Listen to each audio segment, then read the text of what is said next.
अस्सलामुअलैकुम नाजरीन, smart TV में खुश आमदीद। शुरू अल्लाह के नाम से जिसके कब्ज़ा व कुदरत में हम सब की जान है। नाजरीन, यूनान कश्ती डूबने का वाक़या बड़ा ही अंदोहनाक है। आज पूरे पाकिस्तान में यौम सोग मनाया गया। इस कश्ती में तकरीबन 400 पाकिस्तानी सवार थे, बाकी तकरीबन 250 लोग दीगर मुल्कों के शामिल थे।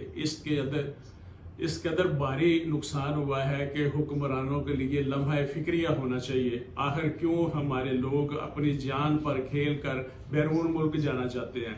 इस हादसे के जिम्मेदार जितने वो इंसानी स्मगलर हैं, उतने ही जिम्मेदार हमारे हुक्मरान हैं, जिनके बायस नौजवानों को अपना मुस्तकबिल पाकिस्तान में तारीक नज़र आ रहा है। यहाँ अहलो अयाल को पालना बहुत मुश्किल हो चुका है।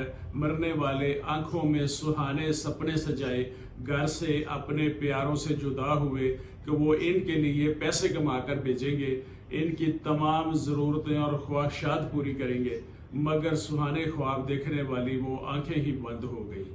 हुकूमत भी इस इंसानी स्मगलरों के साथ उतना ही जिम्मेदार है जो अपने नौजवानों को रोज़गार के मौके मुहैया करने में नाकाम है। हुकूमती ओहदेदार इस अफसोसनाक वाक़या पे क्या रद्द-ए-अमल दे रहे हैं? फैसल करीम कुंडी जो पीपल्स पार्टी के वफाकी वज़ीर हैं, उन्हें जाए हादसा का नाम ही ठीक से मालूम नहीं। उन्होंने कहा कि मुझे यमन में होने वाले वाक़या का दिली अफसोस है। किसी ने तस्दीक कराते हुए बताया कि यमन नहीं, यूनान। मौलाना फजलुर रहमान कोई ठोस हकमत अमली अपनाने की बजाय वो सियासत चमका रहे हैं। उनका कहना है कि इमरान खान कभी दोबारा इक़्तिदार में नहीं आएगा, हमने इस फितने का खात्मा कर दिया है। हुकूमती अकाबरीन महज अजहार अफसोस कर रहे हैं। ये काम तो हर पाकिस्तानी कर रहा है, सबको अफसोस है, लेकिन हुकूमत क्या कर रही है? क्या कोई वजारत खारजा ने कोई बयानिया जारी किया कि हुकूमत यूनान से मुतालबा किया कि जब UNO कह रही है कि यूनान ने बैनुल अक़वामी कवानीन की खिलाफ वर्जी की है, यूनानी कोस्ट गार्ड्स 12 से 18 घंटे तक इस कश्ती के इर्द गिर्द मंडलाते रहे। उन्होंने कश्ती वालों को ना तो खाने पीने की अशिया मुहैया की और ना ही इन्हें रेस्क्यू करने के लिए कोई ठोस अमली इकदाम उठाए। कोस्ट गार्ड्स का कहना है कि हमने कश्ती को रस्सियां डालनी थी और रस्सियां डाल रहे थे ताकि इसे अपनी तरफ खींच सके, लेकिन कश्ती से मुज़ामत की गई। ये बड़ा ही बोंडा और मशकूक बयान है कि कश्ती से क्या मुज़ामत होना थी। वो लोग तो अपनी जान बचाने के लिए कोस्ट गार्ड्स के रहम करम पे थे, फिर रस्सियां डालने की क्यों ज़रूरत पेश आई? एक कश्ती एक मकाम पे 5 दिन से खड़ी है, वो मूव भी नहीं कर सकती।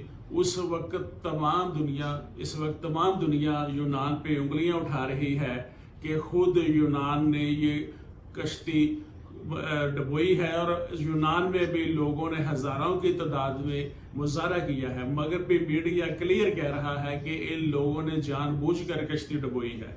दूसरा अहम नुकता ये भी है कि पाकिस्तानियों को कश्ती के तय खाना में क्यों रखा गया? क्या उन्होंने कश्ती वाले को पैसे कम दिए थे? UNO कह रहा है कि यूनानी जो है ये बैनुल अक़वामी कवानीन की खिलाफ वर्जी की है, मगर भी मीडिया कह रहा है कि इन्होंने जानबूझकर कश्ती डुबोई है। हमारे 400 लोग मारे गए हैं, पाकिस्तान क्या कर रहा है? सिर्फ इज़हार अफसोस। हमारी वजारत खारजा ने आज तक कोई मुश्तरका ठोस लाए अमल अख्तियार ने किया। हमारी वजारत खारजा में दमखम नहीं, और किसके कहने के पे कश्ती डुबोई गई, किसके हुक्म पे ऐसे हुआ? पाकिस्तान में इतना दमखम नहीं कि उनसे इसकी जवाब तलबी करे। इनको डर ये है कि वो पूछेंगे कि आपने गैर कानूनी तौर पर इतने लोग क्यों हमारे मुल्क में भेजे। हुकूमत जो होती है ये इंसानों के जान और माल की हिफाजत की जिम्मेदार होती है। अगर पाकिस्तानी हुकूमत पाकिस्तान में मुआशी हालात बेहतर बनाने में नाकाम है तो सरमायादार जो है वो तो कानूनी तरीके से अपना सरमाया पाकिस्तान से ले जाकर दूसरे मुल्कों में शिफ्ट हो रहे हैं। جو غریب لوگ ہیں جن کو ویزا نہیں ملتا وہ غیر قانونی طریقے سے پاکستان کو چھوڑ رہے ہیں اور انسانی سمگلوں کے چنگل میں پھنس جاتے ہیں۔ ملک کے ان معاشی حالات کا ذمہ دار کون ہے، اس کا جواب حکومت جانتی ہے، مگر تسلیم کرنے کی بجائے محض مرنے والوں کی موت پہ اظہار افسوس کر رہی ہے۔ نوجوانوں کو لیپ ٹاپ دینے کی بجائے روزگار دیں، بے نظیر انکم سپورٹ پروگرام سے بھیک دینے کی بجائے لوگوں کو روزگار دیں، وگرنہ ایسے واقعات ہوتے رہیں گے اور آپ کے کان پہ جون تک نہیں رینگے گی۔ مگر یاد رکھیں کہ لوگ ہوں گے تو آپ حکمرانی کریں گے، جب لوگ ہی نہ رہیں گے تو حکمرانی کس پہ کریں گے؟ میں محمد امین، ایڈوکیٹ، سماٹ ٹی وی۔